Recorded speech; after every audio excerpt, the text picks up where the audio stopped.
Hey guys, welcome back to the channel. So this is a garden update. As you can see, my garden didn't do very well. We've had some unseasonably warm weather here in Texas. It was 88 degrees Christmas morning.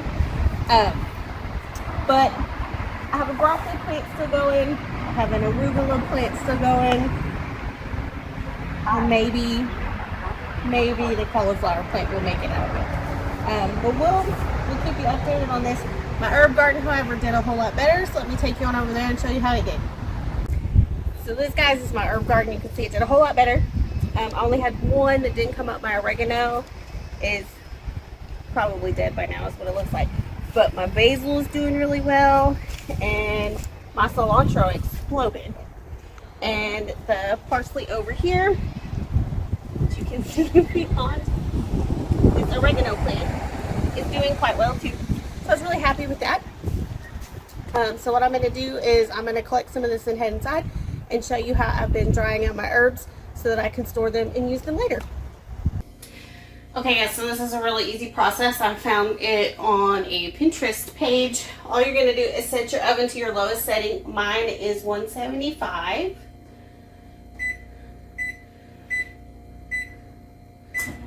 And then while I'm doing that, I'm just going to take the herbs here. This is cilantro, and I'm just gonna pick the leafy part. That's the part that I want, and set it out on my baking sheet here to dry.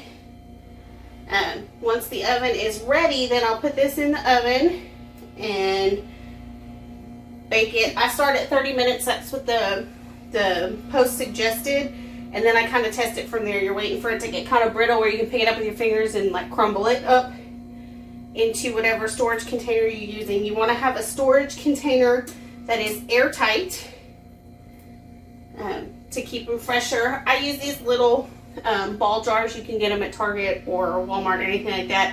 And then I just have them marked with what they are. This is my parsley jar. So I'll be doing a lot of drying out today. That's what they look like. You could, even if you wanted to, you could punch little holes in the top if you have the tools and make it like a shaker.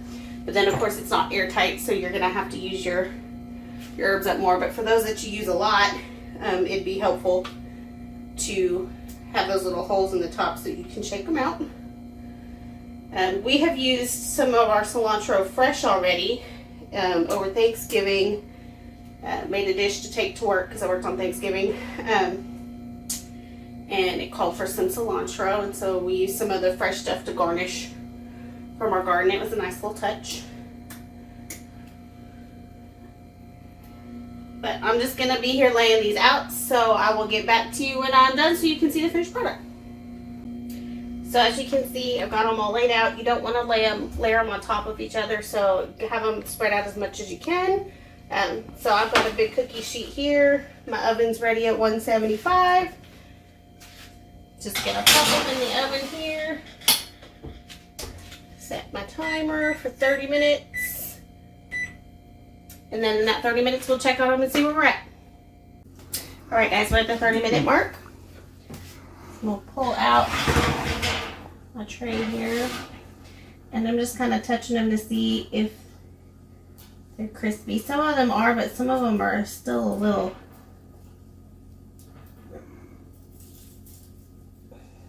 Yeah, I don't think that they're quite ready yet. They're not going to crumble very nicely in my fingers. So I'm going to stick them back in for another 10 minutes.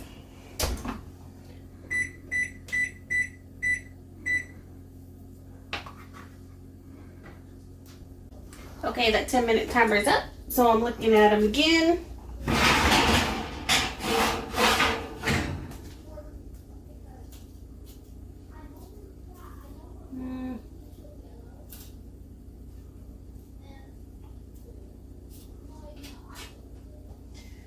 Still look a little too juicy, so I'm going to put them back in another 10 minutes.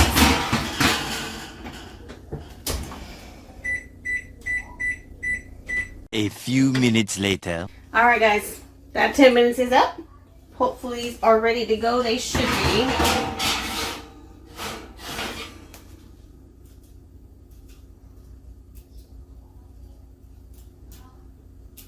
Yep, they feel pretty crunchy.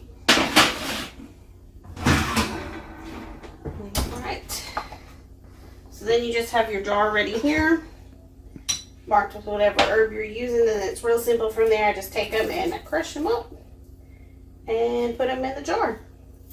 And then this keeps them fresh. And then I have it on hand to go when I'm ready to use it. So thank you guys for joining me. Don't forget to like, share, and subscribe, and have a Happy New Year.